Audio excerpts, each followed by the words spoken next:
MIT technology review Pakistan के news studio से खुशामदेद। मैं हूं आपका मेजबान GM Shah. News round up का आगाज करते हैं।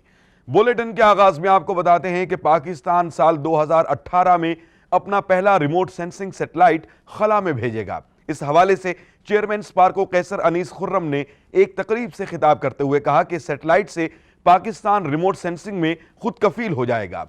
इस मौका पर पाकिस्तानी तालिब इल्मों की जानिब से तैयार करदा खलाई पोस्टर्स की नुमाइश करने के साथ साथ खलाई मालूमात और वीडियोस चलाने वाली बस का भी इफ्तिताह किया गया।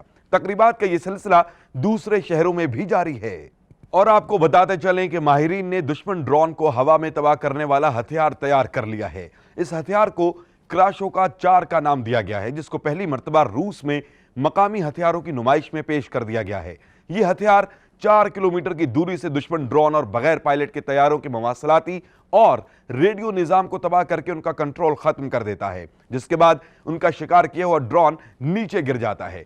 कंपनी के तर्जुमान के मुताबिक ऐसा हथियार पूरी दुनिया में किसी भी मुल्क के पास मौजूद नहीं है।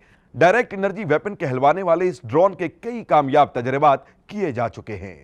और बुलेटिन के आखिर में आपको बताते हैं कि बरतानिया में बगैर ड्राइवर के गाड़ी का आजमाइशी सफर कामयाबी से मुकम्मल कर लिया गया है। बरतानवी मीडिया के मुताबिक यह पहला मौका था कि बरतानवी सरजमीन पर एक खुदकार टैक्सी ने मुसाफिरों को अपनी मंजिल तक पहुंचाया। माहिरीन के मुताबिक इस आजमाइशी सफर के दौरान इस खुदकार गाड़ी ने खुद में नस्ब सेंसर्स और कंप्यूटर की मदद से सड़क पर मौजूद रुकावटों और ट्रैफिक से गुजरकर मुसाफिरों को उनकी मंजिल तक कामयाबी से पहुंचाया। इसके साथ ही MIT टेक्नोलॉजी रिव्यू पाकिस्तान के न्यूज स्टूडियो से अपने मेजबान GM शाह को इजाजत दीजिए। अल्लाह नेगेबान।